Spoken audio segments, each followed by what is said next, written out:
and then like we have been doing, if you guys want to identify yourself just as they get to know your faces. So, Coach EJ Barthel, new running backs coach or I-backs coach, however you see fit. But just really excited to be here. Thankful, grateful for the opportunity Coach Rule has provided me and to come here and join the staff. And just it's been nothing but a great experience thus far, and looking forward to getting to work when the guys get back here pretty soon. So. Steve Sipple, Husker Online. So you come in, you start looking at your room, start looking at video, I assume. What's your first impression of the group you have at running back? Overall impressed. Truthfully, I thought, after evaluating the tape and looking at some of the guys in the roster, familiar with some of them other places, at Ramir at a high school. We got similar tracks. I coached at Bergen Catholic High School, so I'm familiar with Ramir, and just really excited about the group. A lot of potential out there, and how they run the football, and I'm excited to work with that whole group. Really am. Hey, Coach Greg Smith inside Nebraska. A lot of this part of time was about recruiting, kind of outside of the program. But how important was it to you to be able to recruit your own room during this time?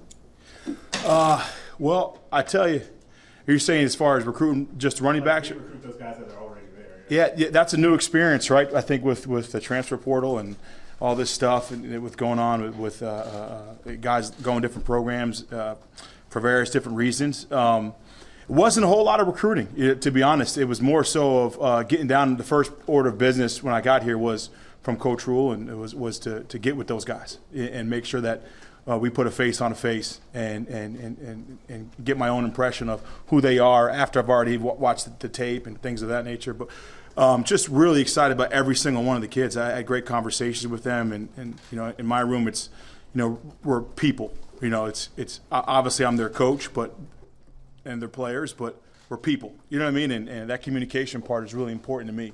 And I was really comfortable with everybody in the group. Coach Sean Callahan with Husker Online. That experience you had at UConn, what did you gain from that? I mean, you guys walked into a situation where they were one of the only programs that canceled their season, was coming to independent school. Yeah. You guys got them to a bowl game this summer. How rewarding was this past year, and what did you gain just kind of learning from that experience this last year? First I'd like to thank Jim Mora for him bringing me there. I thought that was a great opportunity that I saw, and when he entrusted in me to help lead that charge, I couldn't have been more excited to be there. And Jim is great. And with that being said, I thought that the challenge was definitely there. You know what I mean? As far as a lot of the players there have not played before, and so we had a lot of first-timers on that field, some incoming freshmen, some guys that were on the roster that didn't really play. So really it was kind of like I was coaching freshmen. You know what I mean? So, but the kids really bought in, and I'm very thankful for each and every one of those kids in that group. And I think I cried about 3 days in the transition process, because how much of a connection we had with those guys and how hard they played and practiced for me. That if you watched any of the UConn games last year, the one thing I hope you were able to see was the effort out of that running back unit and how they ran the football and how much pride they took each rep. I get choked up just talking about it.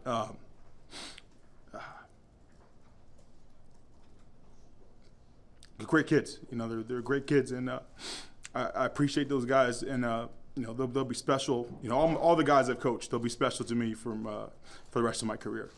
Yeah. It's Sherman from The Athletic. Coach Satterfield last week kind of struck a nerve with people when talking about the fullback up here. I know you had a guy, Robert Burns, at UConn this last year who filled a lot of roles for you. Can you explain what he did in that offense and how it might translate to Nebraska? Well, I played fullback, so I usually know what they look like when I see them. And when I saw Robert Burns, I initially thought that's what a fullback looks like, and he played tailback, and that was a huge challenge for him in the spring to change positions and do things that he's never done before. And I thought that he accepted that challenge and exceeded my expectations. I'm biased. I thought he was one of the best fullbacks in the country last year, and and I know Coach Satterfield and Coach Rule are excited about having a fullback here, and I got a chance to work with Alex Arma at Carolina Panthers and Gio Ricci and those guys, and and I played fullback. You know what I mean? And I'm excited to get my hands on one for sure. Absolutely. Sam McEwen from the Omaha World Herald. Why did you follow Matt Rule here in Nebraska? What do you like about him as a coach? You know, funny story. The first time I worked with Matt Rule, I got hired at Temple, and you know, something hit my brain.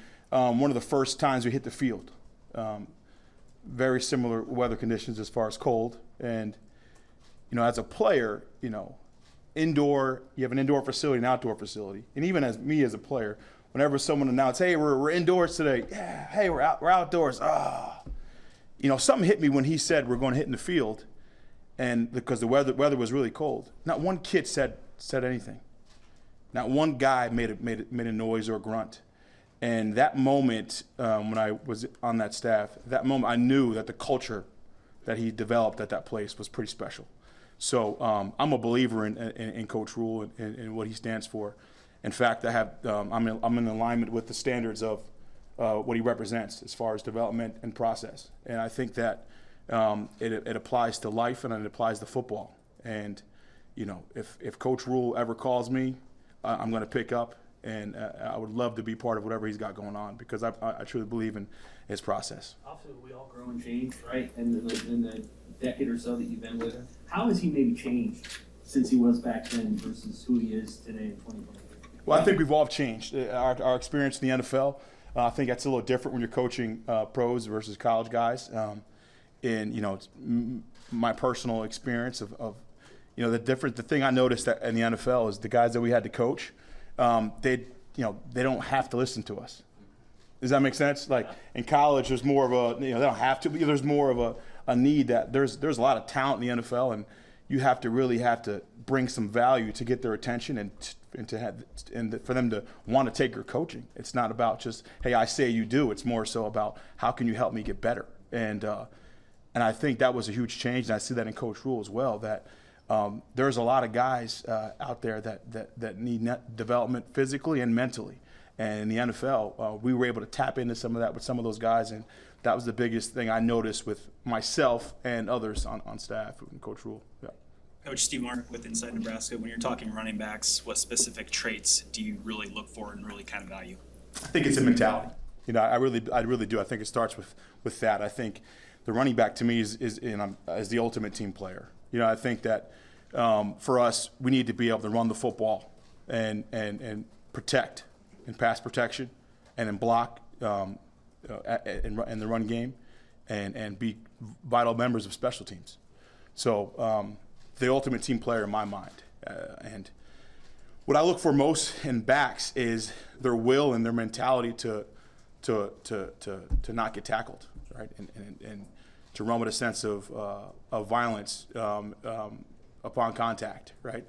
To me, that's the biggest thing that I'm looking for in guys. I want to make sure that we're striving to finish every single run. I think in the run game in college football and football in period, when you're able to run the ball effectively, I think you have a shot to win the game. I think you take the soul out of the defense when you're able to do that, dominate the line of scrimmage, which will be one of our principles here. So when you can do that, I think that's a mindset thing more than a physical thing. You got to want to be that way. So that's the number one trait I'm looking for. And ultimately, athleticism, you know what I mean? And you have to have a certain measurable and a certain speed to play at this level. But, you know, my job is to coach their eyes and help them understand where the ball is supposed to go and how to run the ball when they get there. You know, and that's the biggest thing. EJ Kevin Suits with Channel 10 here in town.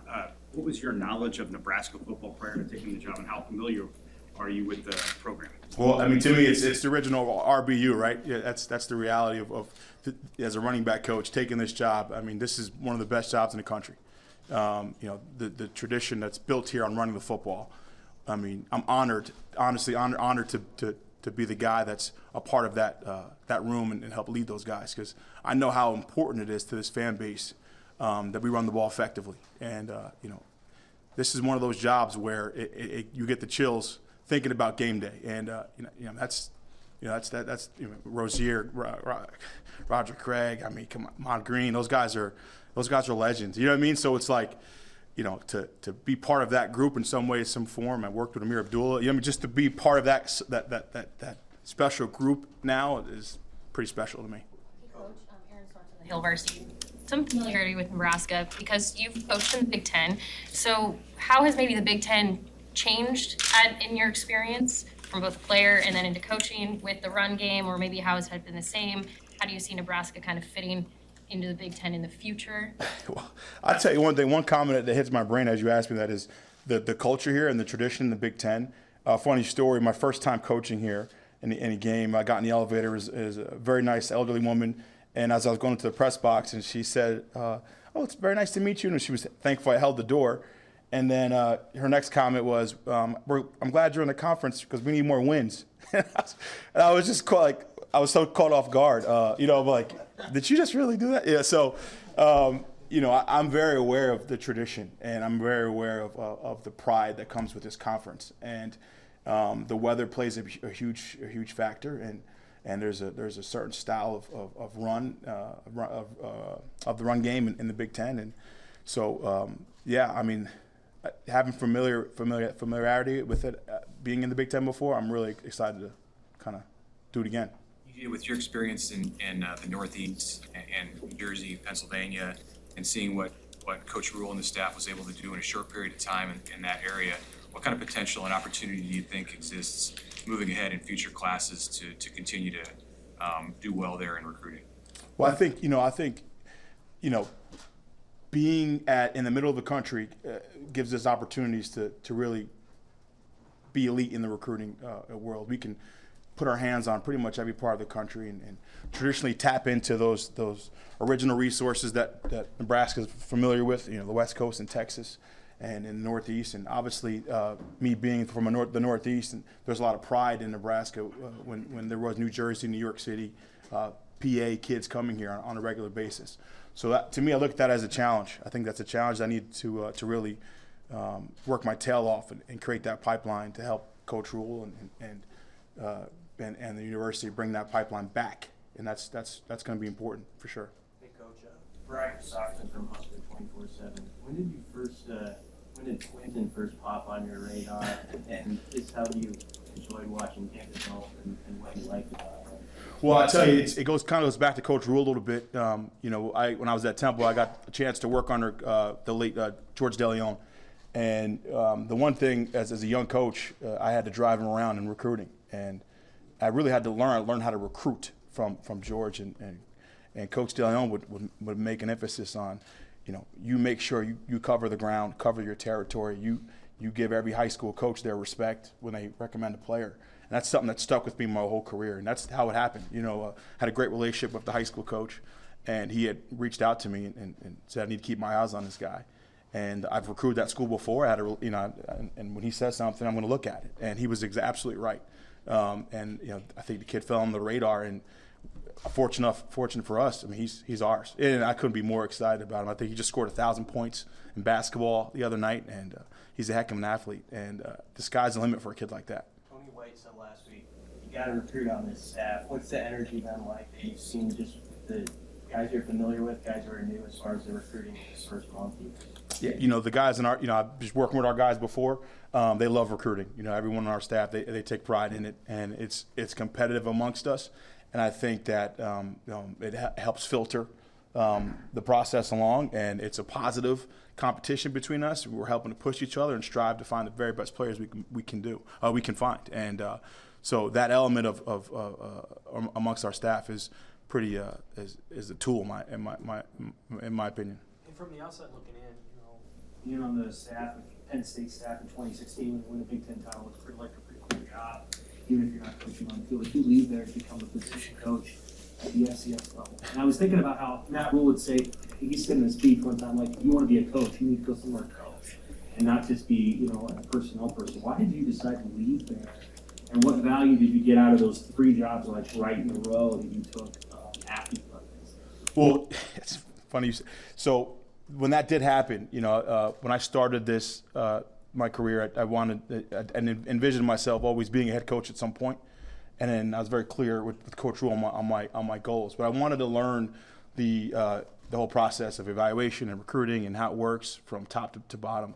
And Coach Rule is someone that that I really even when I'm not under his leadership, it's still a guy that I'm still going to reach out to and ask for his advice. And when I did make that decision, it was really simple. It was a 1 minute, 2 minute conversation. I said, Coach, I got a couple of opportunities to stay at Penn State, and I had also had some opportunities at some other places that were reaching out. And he asked me simple as, you want to coach?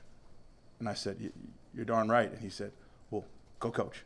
And it was that simple. I heard loud and clear what he was telling me to do, and that was all I really needed to push me over the edge to make sure that I chased my dream and get after it. EJ, Evan Bland, Omaha World Herald. We're going to talk to Evan Cooper here too. You worked with him a little bit. What sort of stands out about Coach Cooper? His energy. Whether he's evaluating players or he's coaching, you're always going to feel him. That's cool. He does a great job with the evaluation. I think he's one of the best evaluators in the country, and he takes pride in it, and he takes pride in his coaching the same way. You're gonna feel him at practice. The kids are gonna feel him. And if you're there at practice, you're gonna feel him. You're gonna feel his voice and how he runs around. He's an energetic person, and he pushes guys like myself to want to be better for sure. So I really appreciate that. EJ, same question about Garrett McGuire. Not a lot of guys his age running around as full-time position coaches at the Power 5 level. What have you observed about him, and what do you look forward to on the offensive side? It's only natural to look at his age and say, he's a young guy, but however, you watch him coach DJ Moore and Robbie Anderson, and I think those guys are pretty impressive players, and he's able to do that. So, I think that he's going to do a great job, and he's one of us, and he takes pride in the coaching, and he's not afraid to coach guys the right way, but the hard way is right, and having tough conversations and getting guys where they need to be. So, and another guy that's also going to bring a lot of energy, and he's probably more, he's in more shape than most of us. So, it's going to be fun to try to keep up with him as well. How much have you been able to watch Anthony Grant and kind of what he did last year and just study him, and even AJ Allen? They were kind of the two lead backs out of the gates for Nebraska here. That's right. And Ramir the year before he had a pretty. Yeah. Berman, even, I guess you could say, was the starter before he got hurt. For sure, and I watched Emmett, a lot of his spring stuff as well. I love it. I think AG has. I call him AG. I think everyone calls him AG. AG, his sky's the limit for the kid. The kid's got really good potential. He's got a chance to be pretty special. He's a very powerful runner, and AJ Allen is as dynamic as they get. He's got the ability to kind of do it all in the run game. Ramirez got elite speed, and he's got an ability to make defenders miss in open space.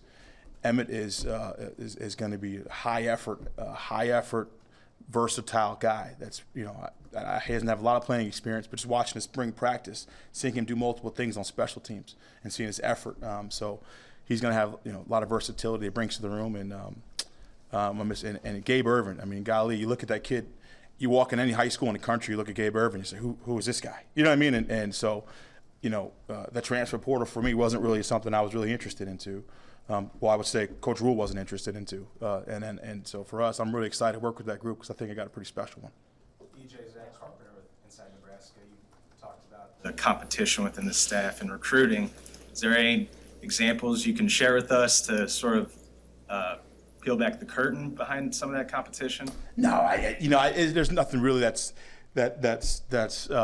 jumps out but it's just the culture amongst us to make sure we're pushing each other to do the very best. And everyone has an opinion, everyone has a voice, and it's good to hear other guys' opinions, and maybe they'll see something that you may not see, and vice versa. So I think it's a healthy way to work amongst each other, and it goes back to everything we do in our culture. The biggest thing for us is, we're people, coaching people, and the number one thing is communication and being able to communicate, whether it's easy conversations or tough conversations, and that goes right into coaching. I think that's the reality, and we're going to do a great job pushing each other as staff, and we're going to do a great job pushing these players. And I just really can't wait to get to work because I'm really excited for sure. All right. Coach. Hey, thanks, Coach. You got it. Thanks, guys. Appreciate you guys.